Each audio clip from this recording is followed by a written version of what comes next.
மகாநதி சீரியல்ல அடுத்ததா என்ன நடக்க போகுது அப்படின்னு சொல்லிட்டு ப்ரெடிக்ஷனை பார்க்கலாம் வாங்க. நம்ம காவேரிக்கு சுயநினைவு வந்து கண்டிப்பா பழசெல்லாம் மறந்ததெல்லாம் நினைவுக்கு வந்து அம்மு தன்னோட பொண்ணு நான் இவ்வளோ நாளா விஜயை கஷ்டப்படுத்தி வாழ்ந்திருக்கேன் அப்படின்னு நினைச்சா ரொம்பவே ஃபீல் பண்ண போறாங்க காவேரி. அந்த தருணமும் சீக்கிரம் நடக்க போகுது. இந்த இடத்துல காவேரி தன்னோட கணவனான விஜய் கிட்ட மன்னிப்பும் கேட்டு என்னை மன்னிச்சிடுங்க, இவ்வளோ நாளாக உங்களை கஷ்டப்படுத்திட்டேன், எனக்கு எதுவுமே ஞாபகம் இல்லைனாலும் நீங்களாவது சொல்லியிருக்கலாம்ல, நான் இல்லாமல் என்னோட பொண்ணு எவ்வளவு தூரம் கஷ்டப்பட்டு இருந்திருக்கா, என்கிட்ட அந்த இடத்துலையாவது இவ தான் உன்னோட பொண்ணுன்னு சொல்லியிருந்தா அந்த இடத்துல நீங்கள் சொல்லி விளக்கி இருந்தா நான் புரிஞ்சிருப்பேனே அப்படின்னு சொல்லிட்டு விஜய் கிட்ட நம்ம காவேரி கேள்வி கேட்க போகிறாங்க. இதை கேட்டதுமே விஜய் என்ன நினைக்க போகிறேன்னா, நம்ம காவேரிக்கு எப்படி இருந்தாவது பழசு நினைவுக்கு வந்துருச்சு, இனி நம்ம வாழ்க்கை திரும்பவும் வந்துருச்சுன்னு சொல்லிட்டு சந்தோஷப்படுற தருணமும் கூடிய சீக்கிரம் வரப்போகுது. இந்த தருணத்துக்காக நீங்கள் காத்துட்டு இருக்கேன்னா மறக்காமல் அந்த வீடியோக்கு லைக் பண்ணி தெரிவிங்க. அடுத்தடுத்து பல சுவாரஸ்யங்களை தெரிஞ்சுக்கணும், மறக்காமல் அந்த வீடியோவை ஸ்கிப் பண்ணாமல் முழுமையாக பாருங்கள். நம்ம காவேரி ஸ்கூலுக்கு போகிறாங்க. ஸ்கூலுக்கு போனால் அங்கே வேலை பார்க்கும்போது ஒவ்வொரு இடத்துலையும் நம்ம அம்மா இன்னும் வரலையே, ஸ்கூலுக்கு அவள் ஏன் வரல, அவளை பார்க்காமே நம்மளால் இருக்க முடியலையே அப்படின்னு சொல்லிட்டு நம்ம காவேரி நினச்சி ஃபீல் பண்ணிக்கிட்டே இருக்காங்க. அதனால் ஸ்கூல் முடிஞ்சதுமே நேராக காவேரி என்ன பண்ணுறாங்கன்னா அம்முவை பார்க்குறதுக்கு விஜய் வீட்டுக்கு கிளம்பி போகிறாங்க. அப்போ தான் நம்ம காவேரியும் அம்முக்கிட்ட ஏன் அம்மு என்னாச்சு, ஏன் ஸ்கூலுக்கு வரல அப்படின்னு சொல்லிட்டு கேட்குறாங்க காவேரி. அப்போ தான் அம்மு சொல்கிறாங்க, இல்லை மிஸ் எனக்கு உடம்பு சரியில்லை, அதனால தான் அப்பா வேணாம் சொல்லிட்டு நினைக்கிறாங்க, அதனால தான் ஸ்கூலுக்கு நான் வரல அப்படின்னு சொல்லிட்டு சொல்கிறாங்க. அங்கே தான் அம்மு திரும்பவும் தன்னோட விருப்பத்தை காவேரி கிட்ட கேட்குறாங்க. மிஸ் நீங்களே எனக்கு அம்மாவா வாங்க மிஸ் அப்படின்னு சொல்லி கேட்குறாங்க. அப்போ அந்த இடத்துல காவேரி ரொம்பவே கோவப்படுறாங்க. அப்போ ஒரு கேள்வியும் கேட்குறாங்க குழந்தைகிட்ட. குழந்தைன்னு கூட பார்க்காம என்ன கேள்வி கேட்குறாங்கன்னா, உன்னோட அப்பா தான் சொல்லி கொடுத்தாரா, அதை வச்சு தான் நீ கேட்குறியா அப்படின்னு சொல்லிட்டு கேட்குறாங்க. காவேரி அம்மாக்கிட்ட உங்கள் அப்பா சொல்லி தான் நீ கேட்குறியா அப்படின்னு சொல்லிட்டு ஒரு கேள்வியை கேட்டதுமே அந்த நேரத்தில் தான் கரெக்டாக என்ட்ரி கொடுக்குறாரு நம்ம விஜய். அப்போ தான் விஜய் என்ன நினைக்கிறாருன்னா, நம்ம குழந்தைக்கு முன்னாடி எதுவுமே பேசக்கூடாது அப்படின்றதுக்காக காவேரி கொஞ்சம் வெளியே வரீங்களா அப்படின்னு சொல்லி கூப்பிட்டு பேசுகிறாரு விஜய். நீங்கள் எதுக்கு இங்கே வந்தீங்க அப்படின்னு கேட்குறாங்க விஜய். இந்த இடத்துல தான் நம்ம காவேரி என்ன பதில் சொல்கிறாங்கன்னா, 2 நாளாக அம்மா ஸ்கூலுக்கு வரல, அதான் அம்முக்கு என்னாச்சோ ஏதாச்சோ அப்படின்னு சொல்லிட்டு பார்த்துட்டு போகலாம் அப்படின்னு வந்தேன் அப்படின்னு சொல்லிட்டு காவேரி பதில் சொல்கிறாங்க. அதுக்கு விஜய் என்ன சொல்கிறாருன்னா, இங்கே பாருங்கள் காவேரி, நீங்கள் ஒரு ஸ்கூலுக்கு டீச்சர், அதனால் நீங்கள் நிறைய பிள்ளைங்களுக்கு டீச்சராகவும் இருக்கீங்க, உங்கள் பிள்ளைங்களில் ஒரு குழந்தைங்க கூட வரலைன்னா இப்படி தான் ஒவ்வொருத்தர் வீட்டுக்கும் என்ன ஏதுன்னு பார்க்க தான் போவீங்களா அப்படின்னு சொல்லி கேட்குறாரு விஜய். இந்த இடத்துல தான் காவேரி என்ன சொல்கிறாங்கன்னா, அப்படிலாம் நான் போக மாட்டேன், அம்முவா இருக்க கண்டு நான் வந்து பார்க்குறேன் அப்படின்னு சொல்லி சொல்கிறாங்க.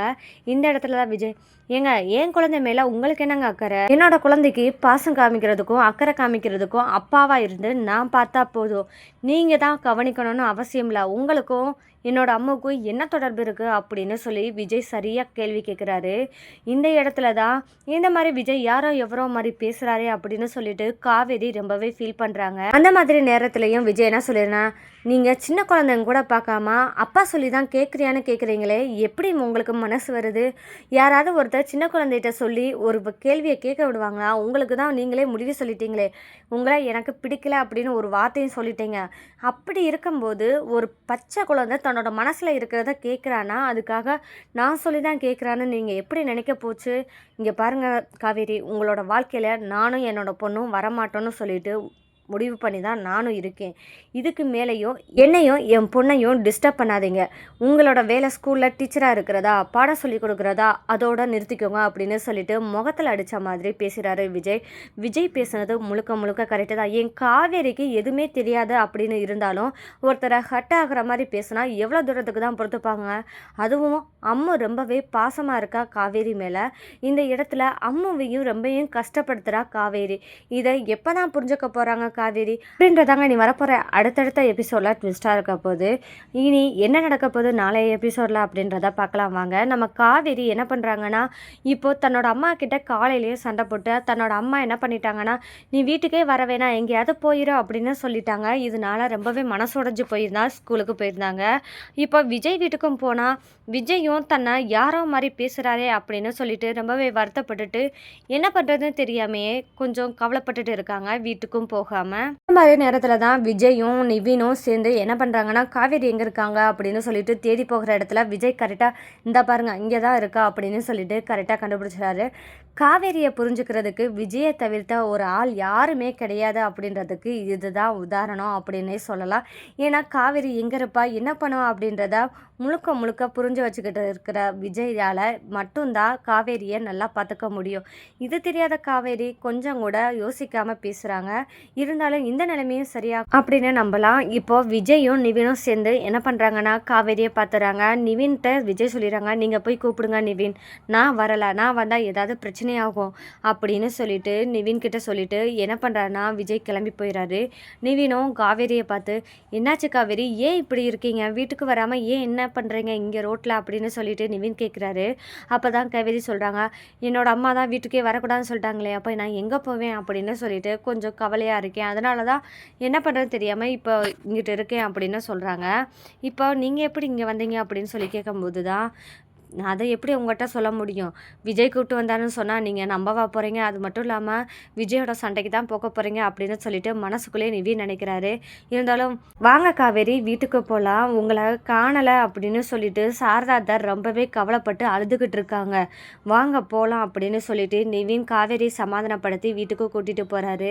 அந்த இடத்துல சாரதா தன்னோட பொண்ணான காவேரியை பார்த்ததுமே ரொம்பவே சந்தோஷப்படுறாங்க. வீட்டுக்குள்ளே வந்த காவேரியை பார்த்ததுமே சாரதா என்ன பண்ணுறாங்கன்னா காவேரியை கட்டி அணைச்சி அழுகிறாங்க. எங்கடி போன, நான் வீட்டுக்கு வரக்கூடாதுன்னு சொன்னால் வீட்டுக்கு வராமல் இருந்துருவியா, என்னை கொஞ்சமாவது நினச்சி பார்த்தியா, இங்கே ஒருத்தி வேதனைப்படுவான்னு நினச்சி பார்த்தியா அப்படின்னு சொல்லிட்டு சாரதா புலம்பி தவிக்க போகிறாங்க. அப்போ தான் அம்மா அழுகிறாங்களே அப்படின்னு சொல்லிட்டு காவேரி என்ன சொல்கிறாங்கன்னா, நீ தானம்மா வீட்டுக்கு வரக்கூடாதுன்னு சொன்னால் அப்போ நான் எங்கே போவேன், நீலாம் யோசித்து பேசியிருக்கணும் அப்படின்னு சொல்லிட்டு காவேரி சொல்லி சாரதாட்ட சொல்கிறாங்க. சரிடி, நான் தெரியாமல் பேசிட்டேன், இனிமேல் அம்மா பேச மாட்டேன் அப்படின்னு சொல்லி சமாதானம் ஆயிடுறாங்க வீட்டில். இந்த மாதிரி நேரத்துலையும் இப்போ தான் நம்ம காவேரி கொஞ்சம் கொஞ்சமாக உணர ஆரம்பிக்க போகிறாங்க. இப்போது அம்முவை தன்னோட பொண்ணாக நினைக்கவும் ஆரம்பிச்சிட்டாங்க. அப்போவும் என்ன நினைக்கிறாங்கன்னா, விஜய் தாங்கிட்ட ரூடாக பேசுனதும் தனக்கும் அம்மாவுக்கும் எந்த தொடர்பு இல்லைன்னு விஜய் பேசினாரே, நான் யாரோன்னு மாதிரி பேசினாரே அப்படின்னு சொல்லிட்டு நம்ம காவேரியும் ஃபீல் பண்ண ஆரம்பிக்கிறாங்க. அப்போ தான் ஒன்று நினைக்கிறாங்க, நான் ஏன் அம்மாவோட இவ்வளோ அட்டாச்சாக இருக்கேன், எனக்கும் அம்மாவுக்கு என்ன தொடர்பு இருக்கும் அப்படின்னு யோசிக்கிற காவேரிக்கு இனி உண்மை தெரிய வருமா. இந்த மாதிரி இருக்கிற சூழ்நிலையில தான் நம்ம விஜய் என்ன முடிவு பண்ணுறாருன்னா, அம்மு ஸ்கூலுக்கு போக வேணாம், இனியும் காவேரி அம்முவை பார்க்கக்கூடாது, அம்மாவும் காவேரியை பார்க்கக்கூடாது அப்படின்னு சொல்லிட்டு நம்ம தூரமாகவே இருந்துருவோம், அவளுக்குன்னு ஒரு வாழ்க்கை இருக்குன்னு சொல்லிட்டா, அவள் லைஃப்பை அவளே பார்க்கட்டும், நம்ம இப்படி தான் இருக்கணும்னா நம்ம அம்மாவுக்காண்டி வாழ்ந்துட்டு போயிடுவோம் அப்படின்னு விஜய் முடிவு பண்ணுறாரு. இதனால் விஜய் என்ன பண்ண போகிறான்னா, அம்மாவை இனிமேல் ஸ்கூலுக்கே அனுப்ப வேணாம், வேறு ஸ்கூல் மாற்றிடலாம் அப்படின்னு சொல்லி முடிவு பண்ணிடுறாரு. இனிமேல் தான் காவேரி அம்மாவை விட்டு பிரிஞ்சே இருக்க முடியாது அப்படின்ற நிலைமைக்கு வரப்போகிறாங்க. இந்த மாதிரி நேரத்தில் தான் அம்மா இப்போ ஸ்கூலுக்கு போல காவேரியும் பார்க்க முடியாமல் தவிச்சிட்டு இருக்காங்க. அப்போ தான் விஜய் ஒரு ஃபோட்டோவை பார்த்துக்கிட்டு இருக்கிறத நம்ம அம்மா பார்த்துறாங்க. அப்போ அது என்ன ஃபோட்டோ அப்படின்னு சொல்லிட்டு அம்மா தேடி கண்டுபிடிச்சு நம்ம அம்மா எப்படி இருந்தாவது அந்த ஃபோட்டோவை காண்பிச்சு அம்மாவுக்கும் காவேரிக்கும் இடையே உள்ள தொடர்பு, ஒரு அம்மா மகள் பாசம் அப்படின்றத அம்மாவுக்கு தெரியப்படுத்துவாங்களா அப்படின்றதாங்க இனி வரப்போகிற எபிசோடில் ட்விஸ்ட்டாக இருக்க போது. இது நடந்தால் நல்லாயிருக்கும் அப்படின்னு நீங்கள் நினைக்கிறீங்கன்னா மறக்காமல் நம்ம சேனலுக்கு சப்போர்ட் பண்ணி ஆதரவு தெரிவிங்க.